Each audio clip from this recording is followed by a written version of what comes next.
মেলা মানে মজা, মেলা মানে আনন্দ, উৎসব, হইচই। মেলা মানে নাগরদোলায় চড়া, মেলা মানে আপনজনের সাথে ঘুরে বেড়ানোর, সময় কাটানো। আবার মেলা মানে সংস্কৃতি ও ঐতিহ্যের পারস্পরিক মেলবন্ধন। কিন্তু সম্পূর্ণ ভিন্ন চিত্র দেখা গেল দাসপুরের সবুজ উৎসবের মেলায়। এবার এই দাসপুরে সবুজ উৎসবের মেলায় সামান্য ট্যাটু করাকে নিয়ে দুপক্ষের মধ্যে শুরু হলো বচসা, এবং সেই বচসা ক্রমশ পরিস্থিতি উত্তপ্ত হয়ে ওঠে। এক সময় তা হাতাহাতির পর্যায়ে পর্যন্ত পৌঁছে যায়।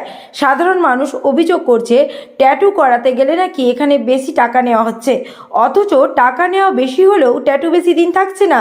সেটা যখন দোকানদারকে দেখানো হয়, তিনি সরাসরি বিষয়টা অস্বীকার করেন এবং সেখানেই বাধে গোলযোগ।